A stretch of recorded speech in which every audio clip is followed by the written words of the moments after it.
In this video, we're going to talk about the things that we could have known.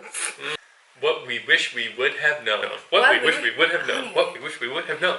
What we wish we would have known. In this video, we're going to talk about what we wish we knew before moving to Berlin. We're going to talk about housing, job hunting, bureaucracy, and the cost of living. Yeah, so let's get started.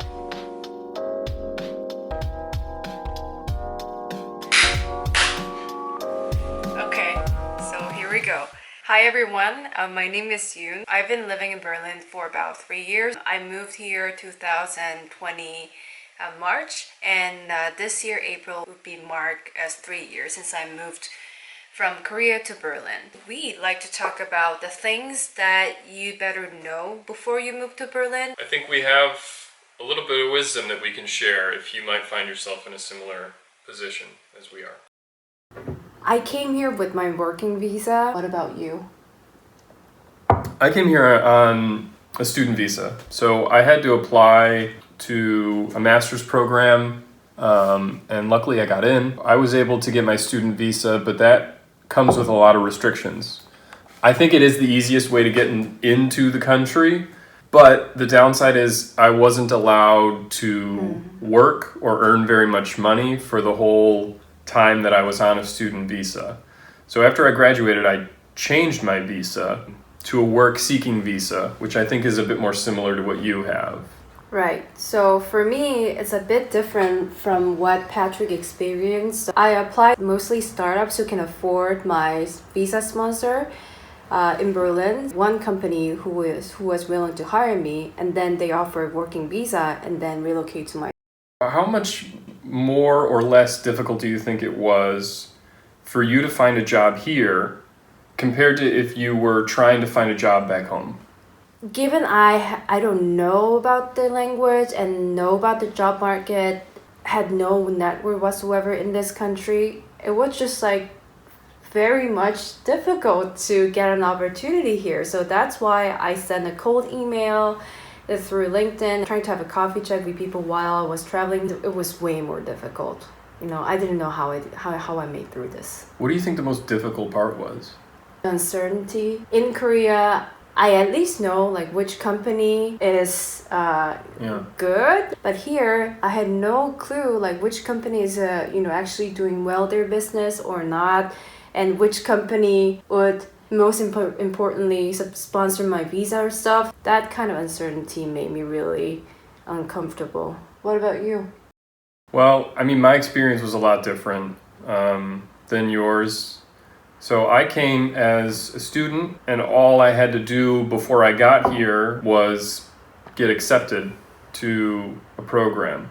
At the time, I had about 6 years working experience in the US as an accountant, and I was applying to master's programs in accounting, to English programs. So I don't speak German either. If you're able to come to Germany as a student, I would say it's the easiest way to get in, because you have the duration of your schooling to decide what you want to do. The downside is that you don't really make any money, but the upside is that it doesn't cost very much to be a student.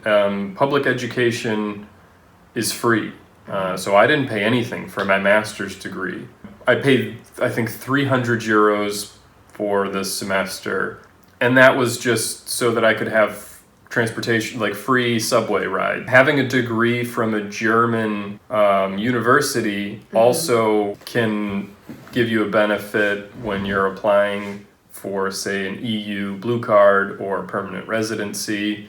If you have a degree from a German institute, you might not have to wait as long, you might not have to live here as long before you become a permanent resident or a citizen. Having a degree from a German university gives you benefits after you graduate as well, because now you're already a resident. All you have to do is change your visa over to something that allows you to work.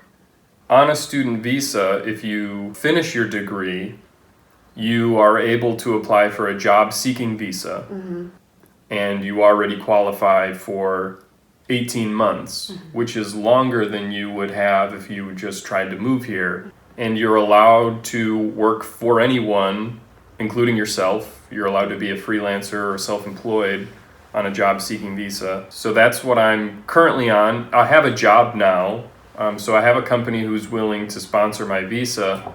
I just haven't gotten around to changing my visa over yet to a working visa or an EU blue card. Coming to Germany from nothing, you would either have to find a job before you got here or come as a student.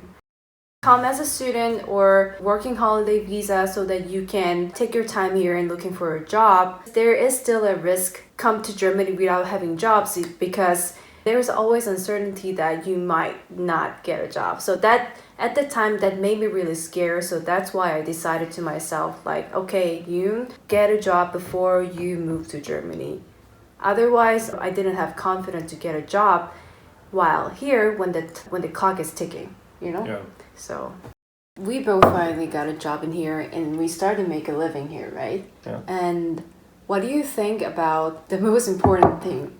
Salary. That's the most important thing. I can only speak to personal experience. Right.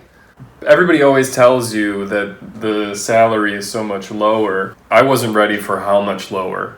In my experience, I worked in the US as an accountant, as a CPA for 6 years. And I took about a 40% pay cut when I got my first full-time job here in Berlin. And that was with a master's degree. So I was working for 6 years in the US with a bachelor's and a CPA.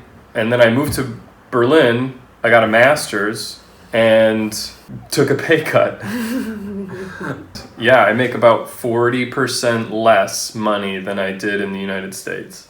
This salary and financial experience can be different based on where you're coming from, but I also experienced pretty much the same. When I moved to Berlin, I had 3 years of experience in operation. My domain is customer support operations and vendor management. I had an experience back in Korea and then now relocate myself to here, apply to the similar level or a bit like higher position, but the amount of salary that I receive is still the same or even lower. I just thought a lot, okay, whether I should really move to Berlin or not. And I talked to him a lot, okay, I'm not sure it's worth it or not. But you know, there are always trade-offs. You know, at that time, I really wanted to move to Berlin and I really want to see the new city that I might really like. I decided myself, okay, let's just relocate to Berlin and there might be another upcoming opportunities that I can switch my gear to different positions.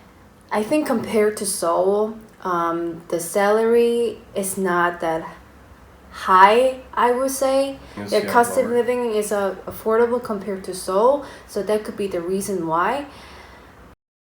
Regardless of the salary, the tax and social charges are relatively high, so that even makes a huge difference when you receive your paycheck on your bank account. I broke down how much I am charged for the tax and social charges. I got charged 15% for the taxes and 20% for social charges, so it's a 35%.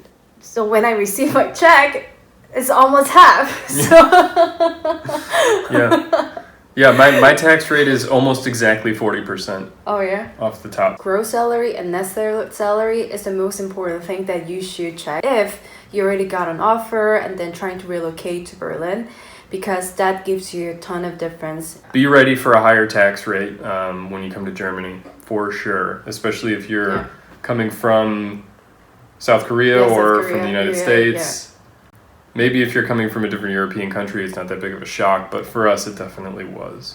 Yeah, so I'm gonna leave the German wage calculator so that you guys can check more fast. That's it for our video. Thanks for watching. We hope it was helpful. Bis später. Bis später. Bye.